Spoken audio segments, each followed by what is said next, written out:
those respectable foundations come, in the era of mercantilism. So the first real issue is to discuss and describe what it was, when it was, and so on and so forth. And so I'll give you an inkling now, but we'll get into it in more detail. Mercantilism is not so much a school of thought as a set of general principles. If someone says, what is a mercantilist? It's a bit like saying, sort of, what is an elephant? You know, you can recognize it when you see it. It's very difficult to define. Mercantilists tend to be known by what they do rather than by what they think. And typically, they're a bunch of protectionists. They are in favor of building up stocks of gold and silver. They're in favor of infant industries. A whole bunch of things that get lumped together, and people say, well, yes, there's mercantilist thinking for you, but actually there are very few people who've ever encompassed all of these possibilities. So we tend to see it. We tend to see mercantilism in a range of sort of features. The one that, in fact, in tomorrow's sessions when we're talking about Adam Smith and David Hume, we'll talk about a lot, is naive bullionism. The bullionists were people who said, look, what matters is money. We have to run a consistent trade surplus. If we are exporting more than we're importing, that's good. Why is it good? Well, because then we're accumulating gold and silver, what they used to call specie. And most people, if you go to the man in the street today and say, what is better, to be running a trade surplus or running a trade deficit? He'll say, surplus. Surplus sounds good. The other, the common view. Okay, man in the street. Protection. Does this sound like Donald Trump? Yes. Protection. Does it sound like Julius Malema talking about our chickens? Yes. Classic mercantilists. Okay. We've got to have protection in order to try to help us run trade surplus, because trade surpluses are good. But there's also a variant on this. Okay, what most people these days know is the infant industry argument, that an economy has to evolve, that most economies start off as agricultural, maybe a bit of mining, primary products. But what you want to do is to have that economy evolve into a manufacturing sector and then ultimately a service sector and so on and so forth. But in order to get that evolution into manufacturing, you may need an element of protection. Okay, to start off from scratch and beat the big guys overseas can be very, very difficult. There's also an historicist view, and this we tend to associate with Jean-Baptiste Colbert in France, but in fact it comes up under Bismarck in Germany. The idea that you want to centralize authority, you want to increase state power, and in order to do that, in order to have a strong state, you have a need for protection and you have a need for a trade surplus. And this type of thinking actually goes back far further than the examples I gave. Henry VII, my wife's sort of pet sidewinder of the Tudor era, was really strong on the idea of centralizing authority. With the breakup of this sort of fragmented Middle Ages states, these tiny little kind of city authorities, dukedoms, principalities, and the formation of nation states, the idea of a strong central government became really powerful. And in order to have a strong central government, you have to be able to pay an army. Armies don't work for nothing. So let's try and work all these through a bit. Okay, when? Now, I've said mercantilist thinking is still with us.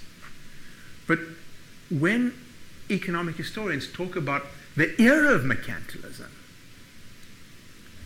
they're typically talking about a period between the late Middle Ages and the age of laissez-faire.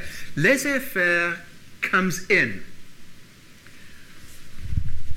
as a term round about here, about 20 years before 30 years before the French Revolution, when you have a group of economists in France, the physiocrats, headed by a physician, actually, Quesnay, who were pushing the idea that one needs to have free markets. Free up the market and everything will be well. It said that Quesnay was asked by Colbert, what can I do to make the economy work? And he was told, laissez-faire, laissez-passer. Just get out of it. The least government is the best government. If we look at this period, okay, we have some really kind of well-known characters. So here we have Henry VII in England. Okay, the formation of the Tudor state, which is the end of the Wars of the Roses. All this sort of divisive business has been going on for 100 years or so. And he says, right, we have to have unity. No more sort of feuding lords. A central state with a fiscus, with a budget, and an army. Machiavelli in Italy saying much the same thing. You need to have strong authority.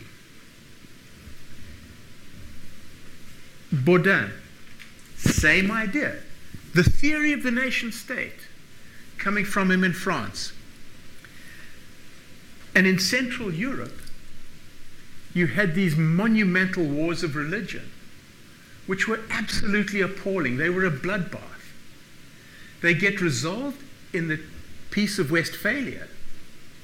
And again, you have unification of states. So the idea of strong central authority is really starting to emerge. And then in 1665, as I've put it, Colbert, France was a basket case. It was corrupt. It was corrupt in so many ways. It was inefficient, and the tax farms were the sort of quintessence of what was wrong with France. It was said that 50% of the money raised in taxes reached the king. The other 50% made the tax farmers rich. It ended up as one of the causes of the French Revolution, but Colbert was dedicated to getting rid of it. And his idea was, in order to formulate a strong state, you need to have a strong fiscal system, you need to have efficiency, and you need to have, above all, industry. Now, one of the characteristics of this era is a belief that manufactured products are somehow or other good. They're easier to tax, so on and so forth. And agriculture was pushed down in the scale of things. One of Quesnay's great sort of pressures was to restore agriculture to the status that it had under the ancient Greeks and Romans, when agriculture was a high status activity. Okay. So what's the aim? Now, the great writer on mercantilism, Eli Heckscher, said that the subject and object of mercantilist economic endeavors is a strong state. That is what it's about. If you look at all those historic figures that I put up there, at the center of all of them, this absolute horror of the fragmented Europe that had seen these bloodbaths that ran literally for centuries. So the aim is to assist in state unification, yes, but you want an economic policy that's going to do a few things. One of them, you don't want to have markets collapsing because of oversupply. It's one of the little aspects that sort of pops up every now and then. But this isn't something that we really associate with China. It's certainly not something that we think of ourselves associating with Donald Trump. So is there an equivalent? Well, if you think about where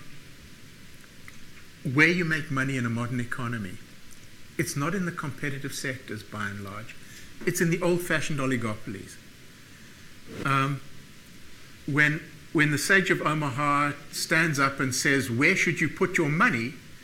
It's in old industry stocks which are focused on natural oligopolies and monopolies. That's where the money is. That's where the growth is, surprisingly.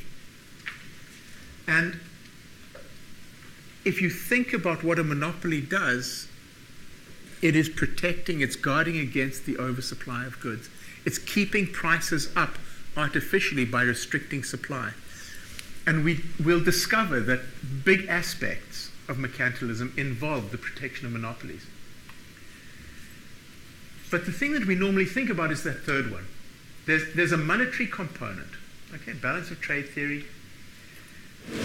But Heckscher makes a very strong point. He says, when the genuine mercantilist advocates protection, he's not just being a naive bullionist. He's not just saying we have to run a trade surplus. There is often very much more to it. And I'll try and go through the details of some of the classic mercantilists, in particular Thomas Mann, in an attempt to sort of show all of this. Okay. Nonetheless, you do have, through all of mercantilism, this belief that specie, gold and silver, old-fashioned bullion, matters. It is important. So why? I mean, these people were not stupid. So what they're credited with, and this is the fault of Adam Smith, okay? If you look at Book 4 of The Wealth of Nations, and we'll do it tomorrow, he keeps on saying, these are people who believe that money equals wealth. And Plato and Aristotle had been arguing against this for years. I mean, the notion that money means anything, the myth of Croesus, it was Minos, who sort of starved to death because he wanted everything he touched to turn into gold. Midas. It's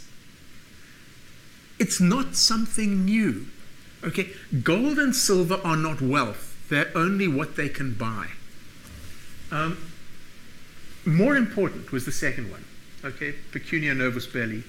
The idea that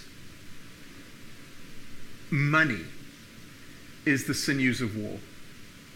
Okay, the origin, I checked it out actually, it comes from Cicero, it comes from the Philippics. And Cicero is actually he says, nervi belli pecunia infinita. You actually don't just need a little bit of money. You need serious amounts of money if you're going to run a war. Because in an era of professional soldiers, and the Middle Ages really were seriously into professional soldiery, if you ain't got money, you're not going to survive.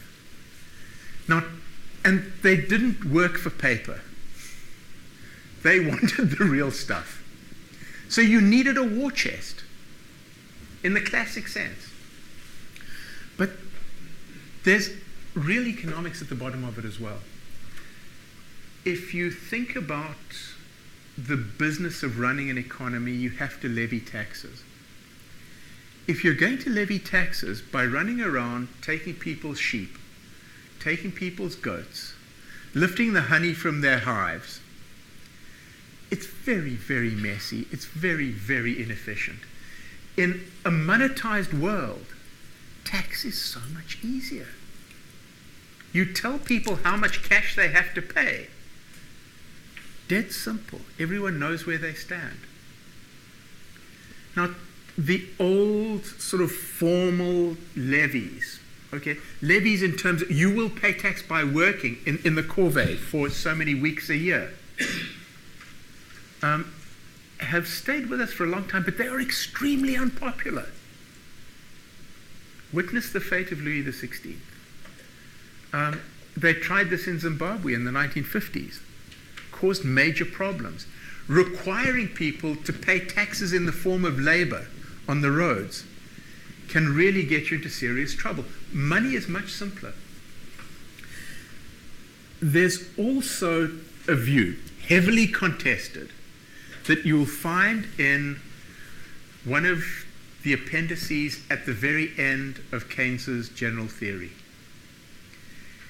Keynes says, like everybody else in economics, I was brought up to the view that free trade is good and protection is bad. And then he said, I think I saw the error of my ways. Because he said, in this time, in the era of the mercantilists, how did you stimulate an economy? There was no central bank that was going to go for quantitative easing. There was no banking system that was going to lower interest rates. What you could do was try to increase the supply of coinage. And if you increase the supply of coinage, A, money is a lubricant in an economy, but B, it means that the price of money when you want to borrow is going to go down. The real interest rate is going to decline. So to stimulate an economy, to get things moving, you need to up the amount of cash in circulation. And the way to do that is by running a consistent trade surplus. Heckscher disagreed with him profoundly. Okay, so how does it work? Well, the first is we have a series of mechanisms and consequences. It's based on interventionist economic policies. All mercantilism, in some way, requires you to be an interventionist. If you want the economy to run a consistent trade surplus, you've got to have protection, you've got to have stimulatory policies, you have to have all sorts of incentives. Otherwise, it just doesn't work. Implicitly, what we're talking about is a zero-sum view of the world. Implicitly, we're saying, if I win, you must lose. We cannot have all parties benefiting at once. And this is where Adam Smith and David Ricardo pounced on them. For Smith and Ricardo, the great thing about exchange of any sort, why do I go into business selling something to you and buying something from you? Because we both believe that we're benefiting. The whole business of trade, the business of commerce, works because all participants benefit.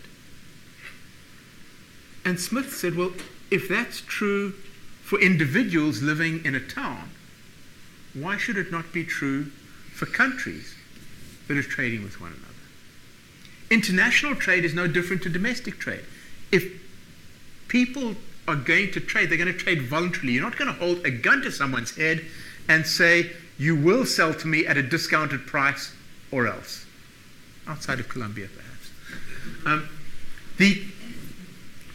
The idea of the zero-sum view of the world, which is implicit in mercantilism, is perhaps its greatest weakness.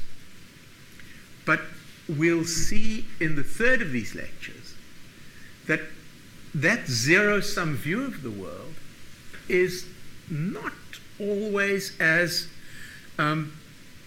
critical to mercantilist thinking as Adam Smith was suggesting. That in fact you can believe in gains from trade and be a protectionist at the same time. Okay, and this is not talking about the American view of free trade, which is we can export to anyone we want, provided they don't export to us. Another is increased militarism. This is, again, something that even the ancient Greeks had talked about. If you look at Plato's Republic, if you want all the good stuff, you're going to end up having to have an army. Okay, in a world of heavily protected trade and spheres of influence, you end up having heavily militarized systems. In order to protect your markets, your foreign markets against other people, you need to have a navy. You need to have an army. If you look at the wars between the Dutch and the English in the 1700s, between the Spanish and the Portuguese and the English and the French in earlier centuries, what were they about? Ultimately, they were about getting land and use that resources to make their wealth bigger and paying the people. Ultimately, if you wanted to protect your market, you had to be willing to put boots on the ground, and that's expensive, and that needs gold and silver again. Repression of labor is kind of interesting. How do you export more? You export more by selling cheaper. How do you sell cheaper? You cut the costs of production. How do you cut the costs of production? Have your workforce breeding rapidly and force the prices of labor down. And all through the mercantilist pattern of thought, you see this system coming up over and over again, that we need to keep labor costs down in order to be competitive. We've talked about it before, the distortion of the economy against agriculture. Okay, unless you are an agricultural exporter. So when Britain was exporting wool, they were all in favor of it. But then the British got smart and said, why should we export the wool to Flanders? Why don't we import Flemish weavers and have them do the good stuff here? And granted, occasionally they sort of staged odd demonstrations, did in their Flemish weavers because they were from overseas. There's nothing new in Britain. But they conceived that if you really want to add wealth, if you want to add value, you take your raw materials and you process them domestically rather than exporting the raw material for someone else to add the value overseas. The idea that one can import unprocessed goods and process them locally is not something that is just a characteristic of China. That's what they do to us. China is importing iron ore, importing coal from South Africa so that they can run blast furnaces and pollute their own atmosphere. In China, rationally it makes no sense. The cost of transporting billets of pig iron or rolled steel from South Africa to China would be far less than the cost of sending these endless ore vessels from Saldanha Bay. But they want to add the value locally. Again, classic mercantilism. The rise of trading monopolies and colonialism is interesting. When I first went to Canada, I was intrigued to see that the local department store was called The Bay. The Bay is the last relic of the Company of Gentlemen Adventurers of Hudson's Bay, founded under royal charter by Charles II. It was one of an infinite number of trading monopolies that existed in that era. The one that South Africa is most familiar with, of course, is the Dutch East India Company. Okay, the trading monopoly, the Muscovy Company to trade in Russia, the Dutch East India Company to trade in the Dutch East Indies, the British East India Company to trade in India and the East Indies. They were all over the place. But the idea was you are given the right, the exclusive right, to trade in a particular area. Okay? It made a certain amount of sense. It made sense insofar as trading was a risky business. If you wanted to send a ship out, it was going to take 3 or 4 years to get back from the East Indies, and there was a fair chance that it wouldn't get back at all. So what you needed to do is to send out numerous ships, spread your risk, classic insurance policy, spread the risks on a high return.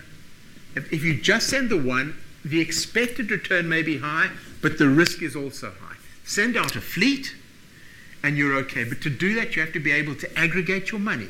You need a system of bookkeeping. You need a system of guarantees and royal charters. It worked. But it's the roots of colonialism. If you think about the British Empire, where did it rise? Over here.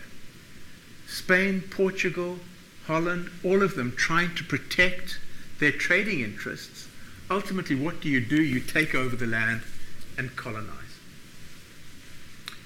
The other thing is the major beneficiaries of this whole process. Merchant capital. Now, in earlier years, wealth had accrued to people who either had a fast horse and a heavy sword, or who controlled land. You either controlled land or you controlled labor. Now, for the first time, we see the rise of the merchant. And the merchant now has status. That is the real change. In the time of Plato and Aristotle, merchants made money, but they had absolutely no status in society. They were regarded as the scum of the earth. The only thing worse than trading in goods was trading in money. Now suddenly, the banker and the merchant are respectable.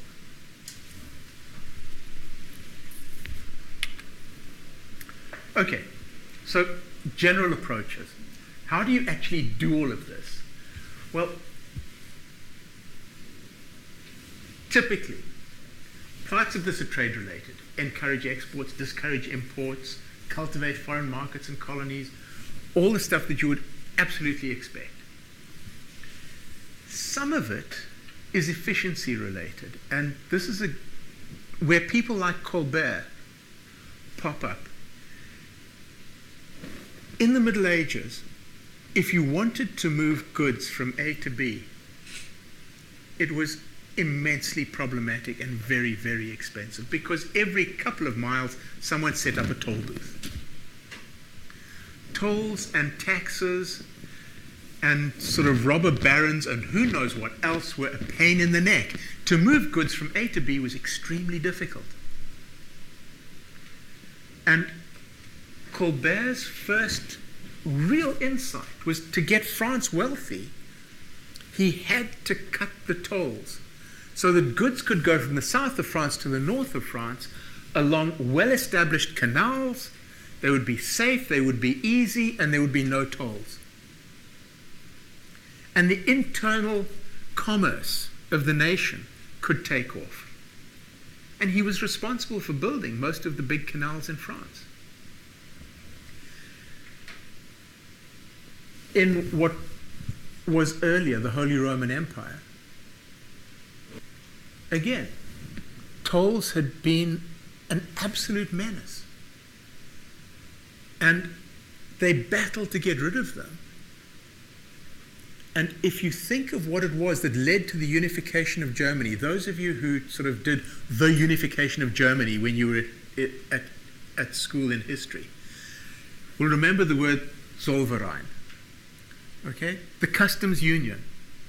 It was the customs union that allowed the unification of the state.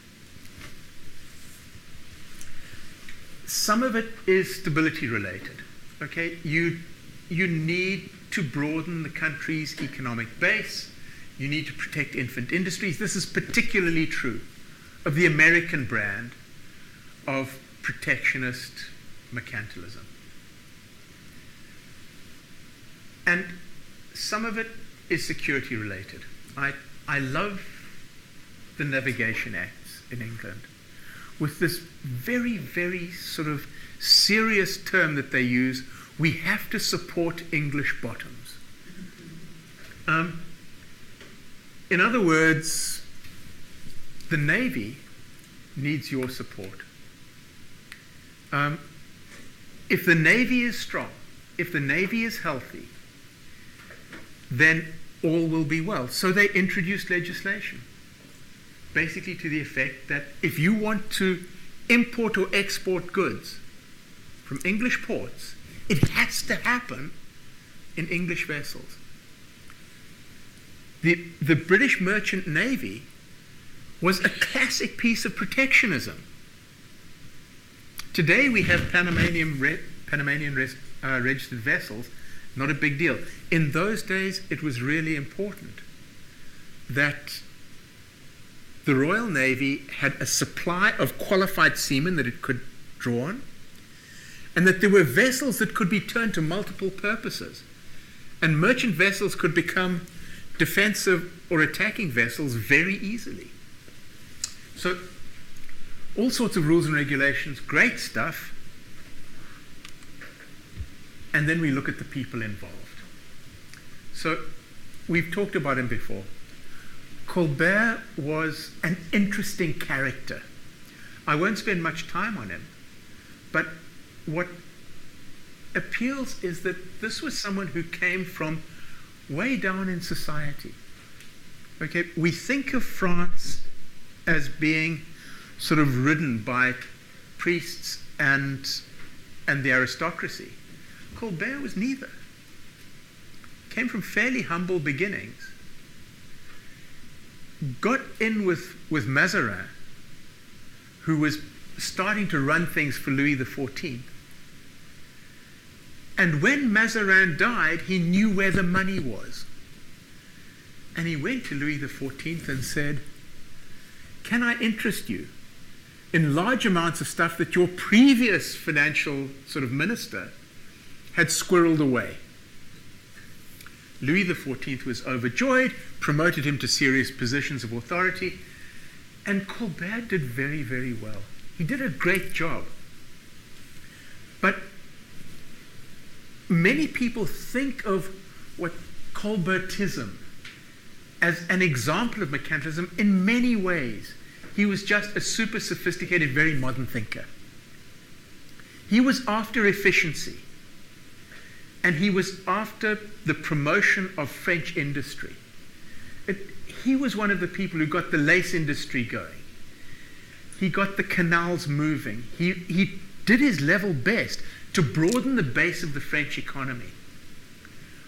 But he had a belief that industry is what matters. And so the physiocrats had a go at him because he was pushing down agriculture and promoting industry, pushing down the countryside, lifting the urban areas. And the physiocrats had the idea that the true wealth of a nation originates in the soil. Okay, what were his ideas? The biggie, he wanted to make the tax system efficient. He, in particular, had a problem with tax farming. And he tried to unify the tax structure into these, they called them the 5 grosses fermes, the 5 great farms. Central France was split into 5 areas. Each one had one person who was responsible for collecting all the taxes. Those 5 people got immensely rich, let it be said. But the amount of money now going through to the fiscus went up enormously. He wasn't able to get rid of the corruption, but he reduced it significantly. The corruption in French taxation remained a problem. It was one of the great causes of the French Revolution. Those of you who are chemists will know that Lavoisier was executed in the Revolution, not because he was a chemist. Lavoisier's problem was that he was a tax farmer, and they really resented the tax farmers. He opened up the French East India Company. He started French colonial expansion. The naval dockyards in Brittany were all founded under Colbert. He recognized the need for a powerful navy. State roads, state canals, the Canal du Midi, which is enormous, started all these new industries, silk, wool, glass. And he recognized that you needed to stimulate an economy.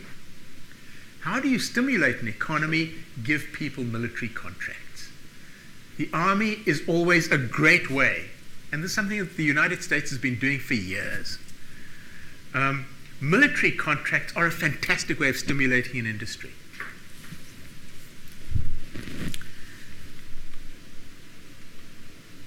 But the person that most academics go to when they want the classic mercantilist, Thomas More. Spells his name differently to the author, incidentally. He was on the board of the East India Company.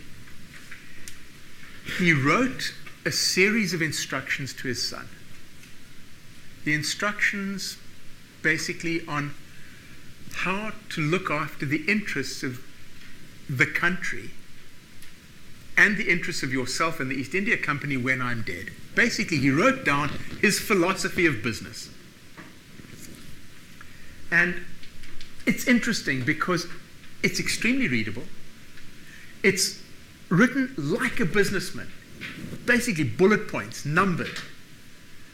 And above all, he sees both sides. He does his level best to present a balanced picture. So let's try and run through some of his notions, because he really is the classic. Okay? So he calls it England's treasure by foreign trade, or the balance of our foreign trade. And the basic rule, chapter 1 of his story, and the chapters are very short. We must always export more than we import. Run a trade surplus. Okay? And then chapter 2. And these are just sort of cut and paste. The ordinary means, therefore, to increase our wealth and treasure is by foreign trade, wherein we must ever observe this rule, to sell more to strangers yearly than we consume of theirs in value. Run a trade surplus. Then there's his catalogue of methods. He says, cultivate import substituting crops on waste land.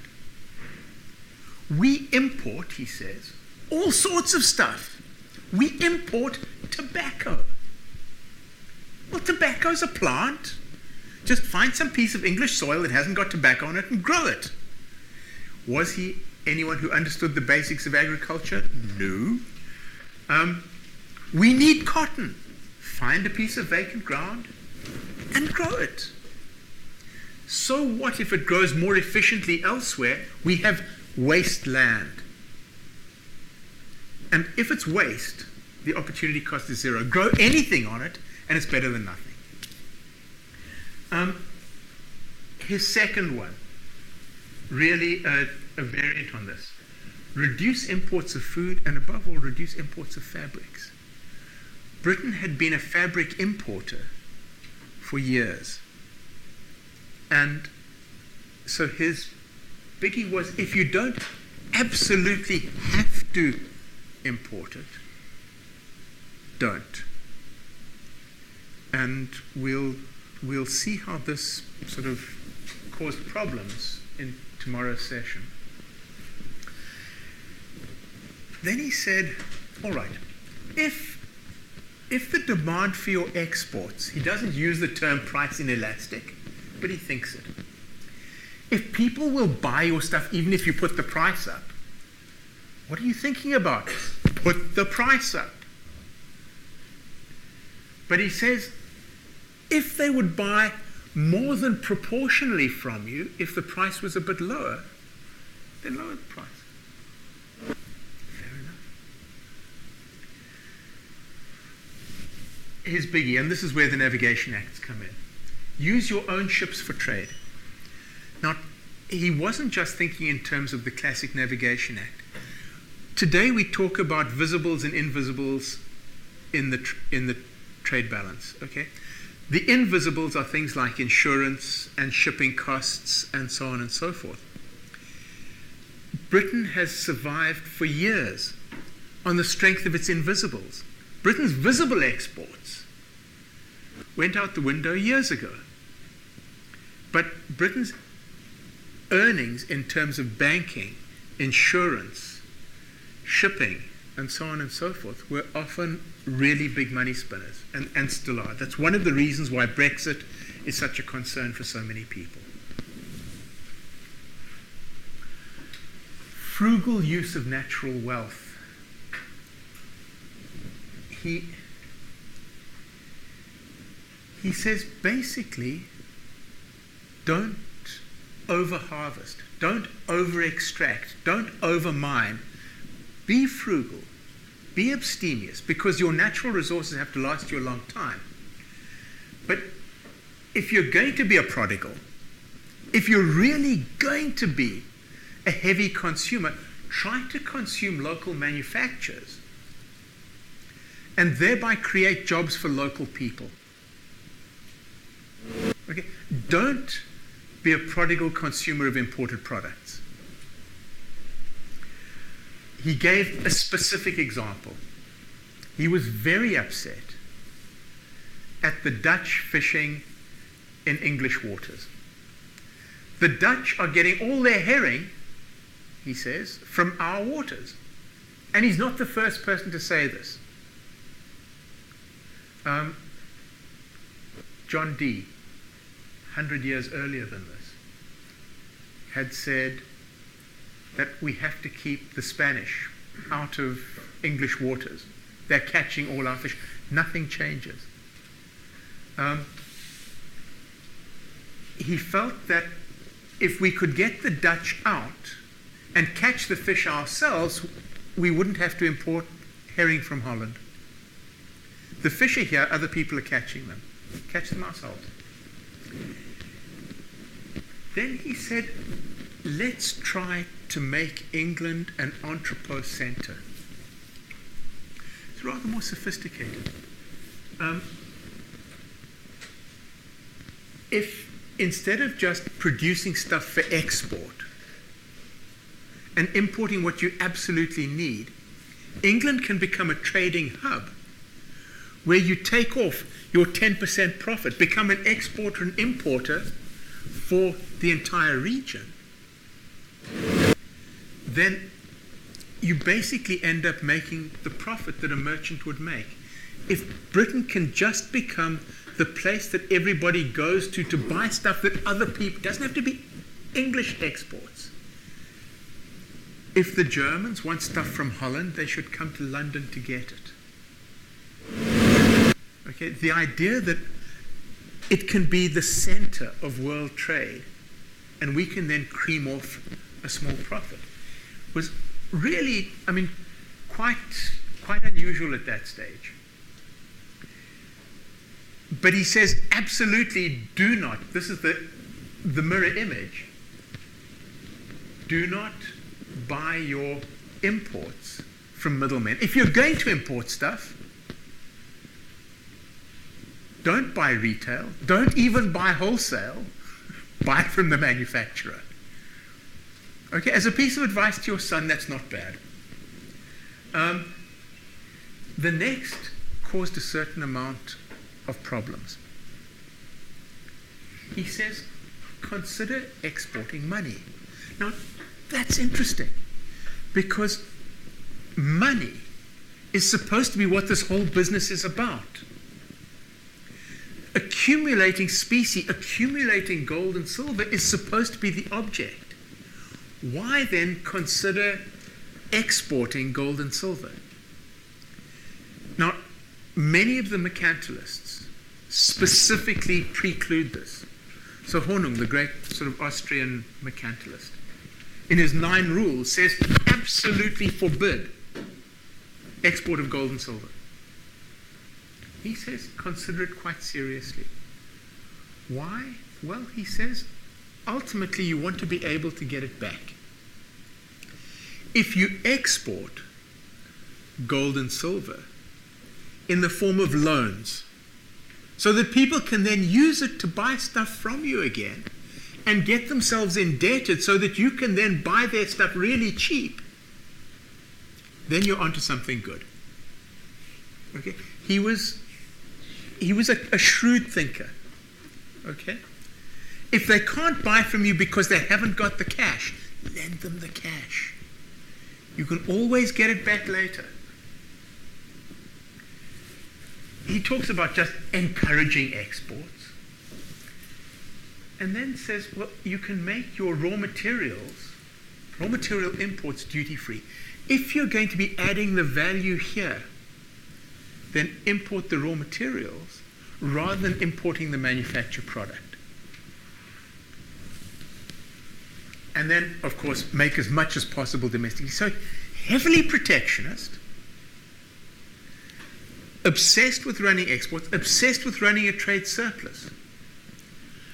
But he wasn't naive. Now, tomorrow we'll look at what David Hume spotted as the immediate problem with running a consistent trade surplus. If you do it, you're just going to end up with more and more money inside the economy. And if you get more and more money building up inside an economy, sooner or later you're going to have inflation. Now, he spots that this is a potential weakness. And he says, as plenty or scarcity of money to make the price of the exchange high or low, so the overall underbalance of our trade doth effectively cause the plenty or scarcity of money. So, how do you correct this? How do you stop running a persistent trade surplus from boosting your money supply to such an extent that you end up with inflation? Well, the first thing is, if you're building up a war chest, you're effectively taking it out of circulation. You can tax it away and keep it in the treasury against the day when you really need it. But the other is, he said, if you're running bills of exchange, you're not carrying physical quantities of specie. The days of hauling vast amounts of gold and silver around so that pirates can steal it were already gone. The bill of exchange, the banker's acceptance, was already in place. So what you do is you tie it up in the form of bankers' acceptances, bills of exchange, and so on and so forth. And you can leave it floating around in Never Never Land overseas. It doesn't have to physically be on shore. It doesn't have to physically up your money supply. And he specifies, if the money supply does rise, well, princes should providently lay up treasure.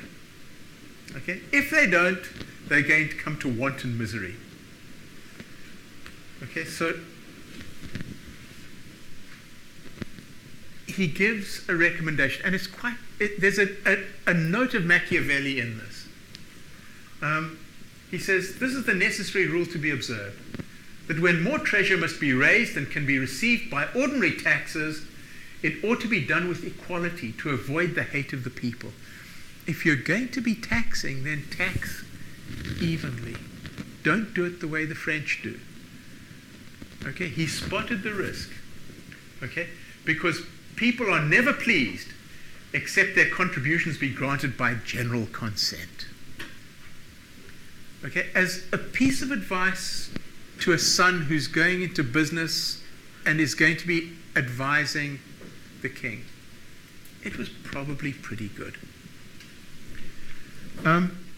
Okay, and that is 50 minutes. Punkt. So we have 10 minutes for questions.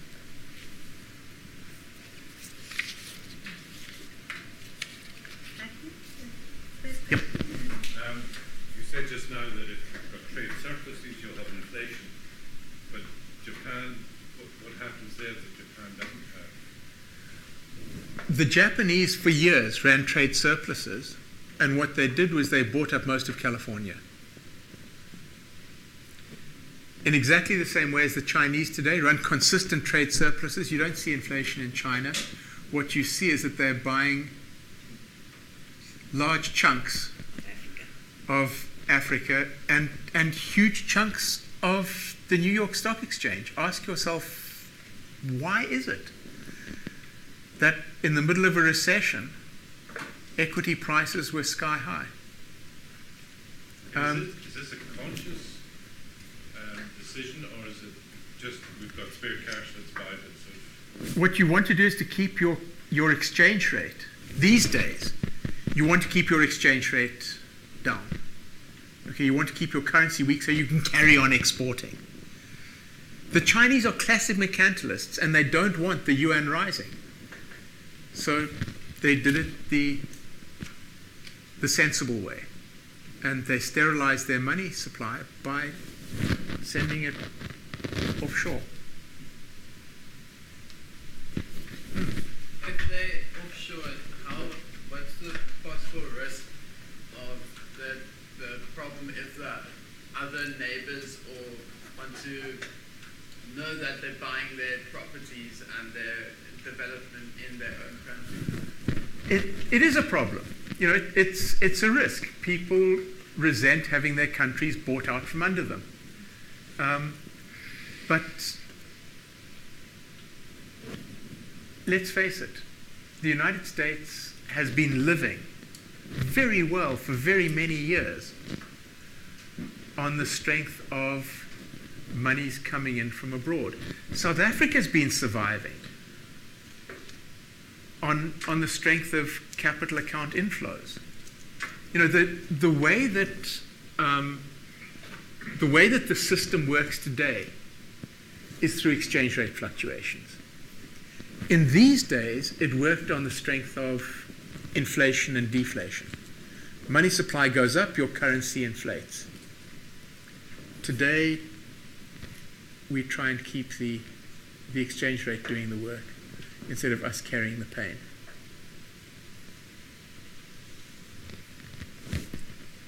Tony, are you saying that the mercantilist doctrine was the most rational thing to do in that time? In its time, mercantilism made a lot of sense. In its time, at the beginning, you had monetary systems that were really weak. You had people who were surviving on barter. And when there's an insufficiency of cash, it becomes a brake on the economy. Money is the great lubricant.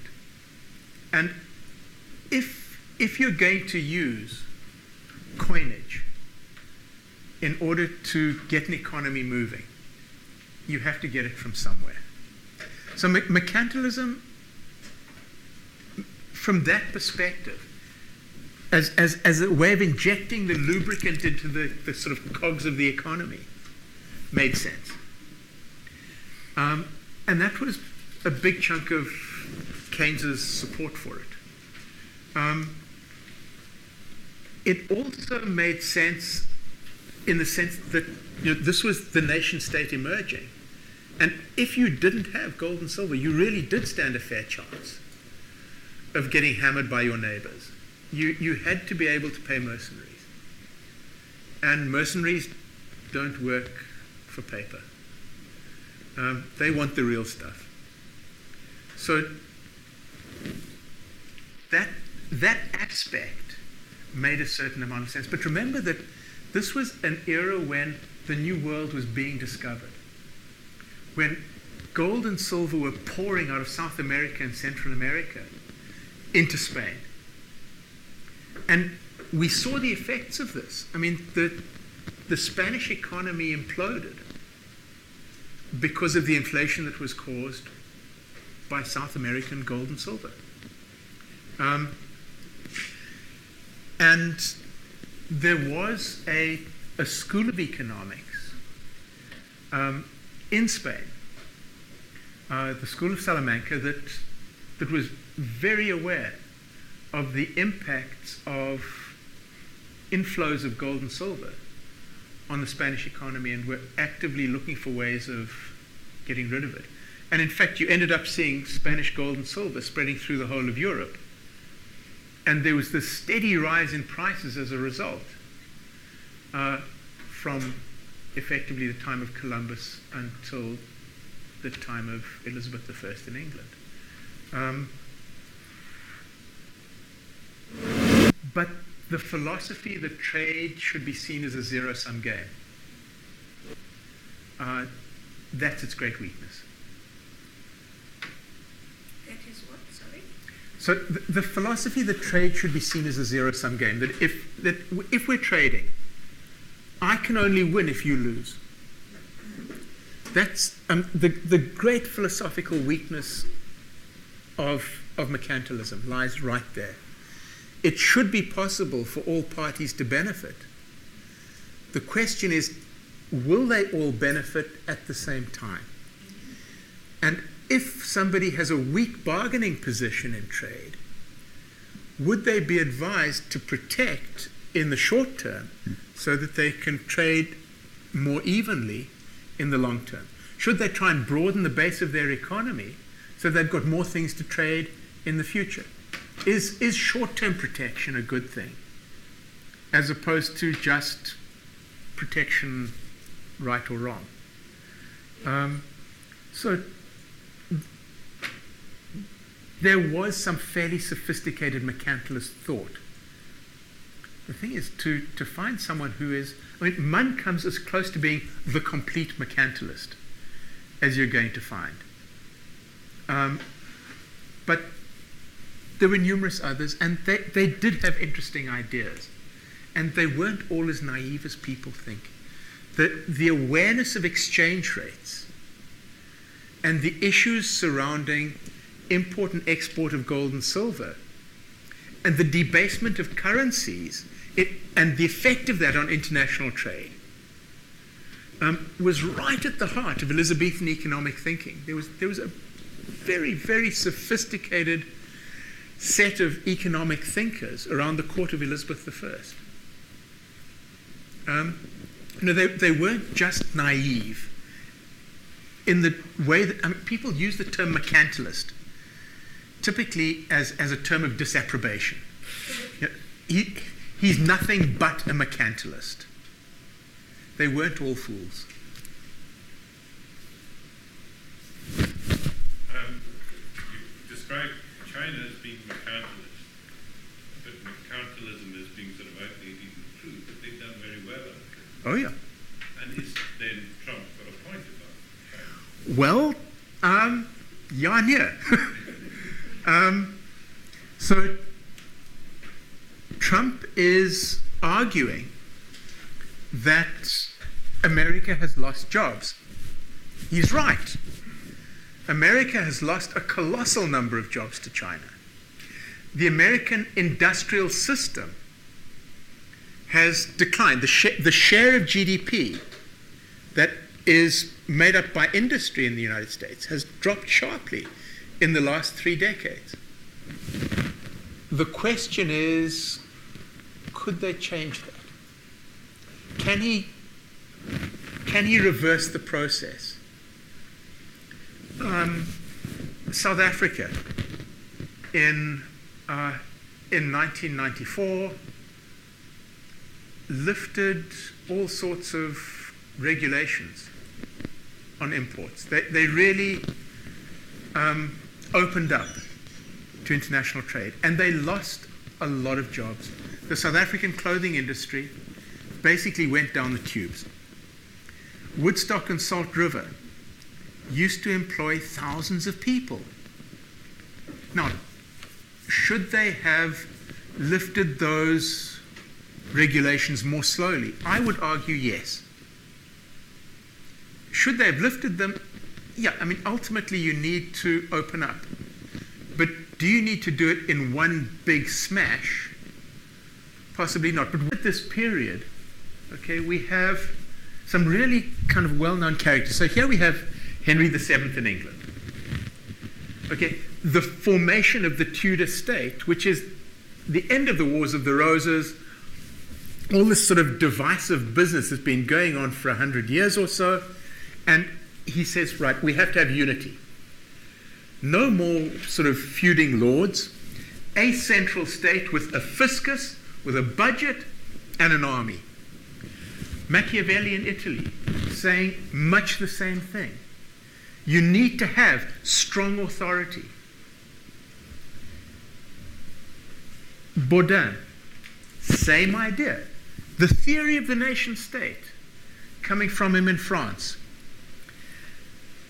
And in Central Europe, you had these monumental wars of religion, which were absolutely appalling. They were a bloodbath. They get resolved in the Peace of Westphalia. And again, you have unification of states. So the idea of strong central authority is really starting to emerge. And then in 1665, as I've put it, Colbert, France was a basket case. It was corrupt. It was corrupt in so many ways. It was inefficient. And when we're talking about Adam Smith and David Hume, we'll talk about a lot, is naive bullionism. The bullionists were people who said, look, what matters is money. We have to run a consistent trade surplus. If we are exporting more than we're importing, that's good. Why is it good? Well, because then we're accumulating gold and silver, what they used to call specie. And most people, if you go to the man in the street today and say, what is better, to be running a trade surplus or running a trade deficit? He'll say, surplus. Surplus sounds good. The other, the common view. Okay, man in the street. Protection. Does this sound like Donald Trump? Yes. Protection. Does it sound like Julius Malema talking about our chickens? Yes. Classic mercantilists. Okay.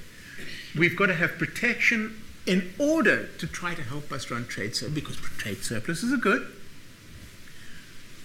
But there's also a variant on this. Okay, what most people these days know is the infant industry argument. That an economy has to evolve. That most economies start off as agricultural, maybe a bit of mining, primary products. But what you want to do is to have that economy evolve into a manufacturing sector, and then ultimately a service sector, and so on and so forth. But in order to get that evolution into manufacturing, you may need an element of protection.